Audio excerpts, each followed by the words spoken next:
मिटकरींच्या गाडीवर हल्ला करणाऱ्या जय मालोकारचा हृदयविकाराच्या झटक्यानं मृत्यू। दुपारी 12 वाजता मूळगावी निंदी मालोकारमध्ये अंत्यसंस्कार होणार।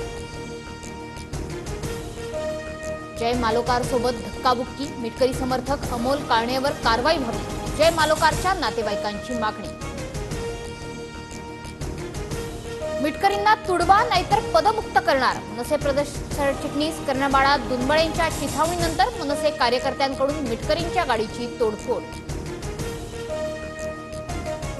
राज ठाकरेंना सुपारी बहाद्दर म्हटल्यानंतर अकोल्यात मनसे कार्यकर्त्यांकडून मिटकरींच्या गाडीची तोडफोड। मनसे प्रदेश सरचिटणीस कर्णबाळा दुंबळेंसह 10 आरोपी फरार।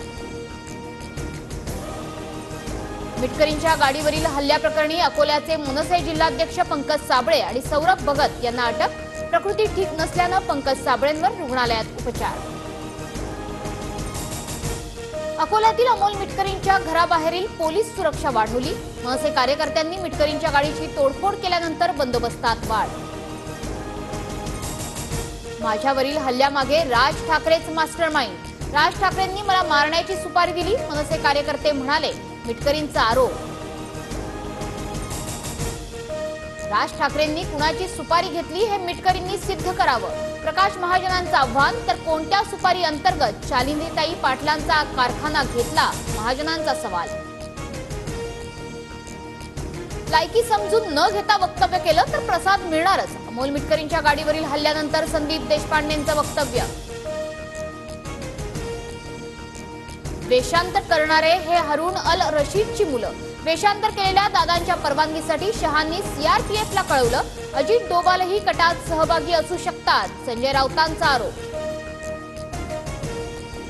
राज्याचे नवनियुक्त राज्यपाल सीपी राधाकृष्णन यांचा आज शपथविधी, संध्याकाळी 6:30 वाजता राजभवनातील दरबार हॉलमध्ये शपथविधी सोहळा।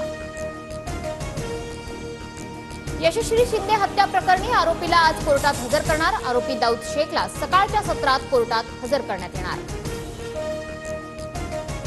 राज्यात 81,000 कोटींच्या गुंतवणुकीच्या प्रकल्पांना राज्य मंत्रिमंडळ बैठकीत मंजुरी, कोकणासह मराठवाडा विदर्भात 20,000 रोजगार निर्मिती होणार।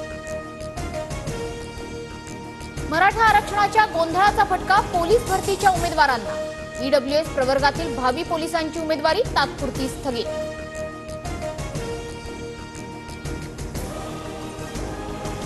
गोंदियात अतिवृष्टीमुळे आतापर्यंत 4,000 हेक्टरवरील पिकांचं नुकसान, 1,306 घरांची पडझड, 5 जणांचा मृत्यू।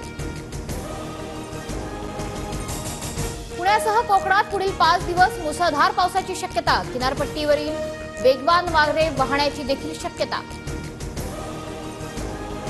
राधानगरी धरणाचे 5 स्वयंचलित दरवाजे पुन्हा उघडले, धरणाच्या 7 दरवाजांमधून 10,000 क्युसेकनं भोगावती नदीत विसर्ग सुरू। सिंहगड किल्ल्यावर जाणाऱ्या रस्त्यावर दरड कोसळली, सिंहगड किल्ला आठवडाभर पर्यटकांसाठी बंद राहणार।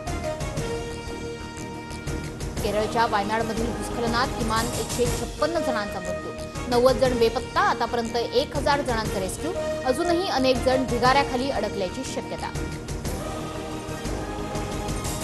भारताचा तिसऱ्या T20 सामन्यात श्रीलंकेविरुद्ध शानदार विजय, सुपर ओव्हरमध्ये वॉशिंग्टन सुंदरची अप्रतिम गोलंदाजी, भारतानं मालिका 3-0 अशा फरकाने जिंकली।